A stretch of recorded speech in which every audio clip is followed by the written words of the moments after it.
Hello guys, അസ്സലാമു അലൈക്കും. അപ്പം നമ്മൾ രാവിലെ തന്നെ മൈസൂർ പാലസ് കാണാൻ വേണ്ടി വന്നിരിക്കുകയാണ്. നമ്മൾ ടിക്കറ്റൊക്കെ എടുത്തു. ഒരാൾക്ക് 100 രൂപയാണ്. ഇതിൻ്റെ സൈഡിലൊരു അമ്പലമൊക്കെ ഉണ്ട്. അങ്ങനെ നമ്മൾ അകത്ത് കയറി. ആൻറ്റി ഞങ്ങളും കയറിയിട്ടില്ല. അവർക്ക് ടിക്കറ്റ് ഇല്ല, അവർക്ക് ഫ്രീ ആണ് ഹാൻഡിക്യാപ്ഡിന്. അപ്പോൾ ഞങ്ങൾ 3 പേര് മാത്രമേ ടിക്കറ്റ് എടുത്തിട്ടുള്ളൂ. ചെരുപ്പ് വെക്കാനുള്ള തിരക്കാണ് ഈ കാണുന്നത്. അങ്ങനെ നമ്മൾ ചെരുപ്പൊക്കെ വെച്ച് അകത്ത് കയറി. എന്നിട്ട് സൈഡിൽ കുറേ എന്തൊക്കെയോ പണ്ടത്തെ രാജാക്കന്മാരുടെ കാലത്തുള്ള കുറേ സാധനങ്ങളൊക്കെ ഉണ്ടായിരുന്നു. പിന്നെ നല്ല പെയിൻറ്റിങ് ഒക്കെ ഉണ്ടായിരുന്നു. പിന്നെ ആ കൊട്ടാരത്തിൻ്റെ അകത്ത് അടിപൊളിയായിട്ടാണ് അവർ ഇൻറ്റീരിയർ വർക്കൊക്കെ ചെയ്തിരിക്കുന്നത്. നല്ല രസമുള്ള ബിൽഡിംഗ് ആയിരുന്നു. അങ്ങനെ അതൊക്കെ കുറേ നേരം കറങ്ങി കണ്ടു. കുറേ ആൾക്കാർ ഫോട്ടോസൊക്കെ എടുക്കുന്നുണ്ടായിരുന്നു, വീഡിയോസ് ഫോട്ടോസൊക്കെ.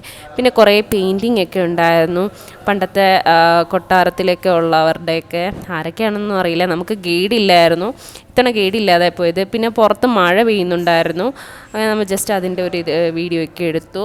പിന്നെ പണ്ട് യൂസ് ചെയ്തിരുന്ന കസേര അങ്ങനത്തെ ഐറ്റംസൊക്കെ ഉണ്ടായിരുന്നു. പിന്നെ കുറേ രൂപങ്ങളും കാര്യങ്ങളൊക്കെ ഉണ്ടായിരുന്നു. കൊട്ടാരം കാണാൻ നല്ല ഭംഗിയായിരുന്നു. തിരക്ക് കാരണം സത്യം പറഞ്ഞാൽ അനങ്ങാൻ പറ്റത്തില്ലായിരുന്നു. പിന്നെ ഇത് അടിപൊളി ഒരു ബിൽഡിങ്ങാണ്. ഇത് കണ്ടിട്ട് പണ്ടത്തെ മന്ത്രിസഭ ഒക്കെ കൂടുന്ന ഒരു ഇതായിട്ട് തോന്നി. പുറത്ത് പിന്നെ കുറേ ആനയുടെ ഇതൊക്കെ ഉണ്ടായിരുന്നു. ഇതാണ് പുറത്തെ വ്യൂ. അപ്പോൾ ഇതാണ് മൈസൂർ പാലസ്. അപ്പോൾ ഇത്രയേ ഉള്ളൂ ഇന്നത്തെ video. Thank you so much.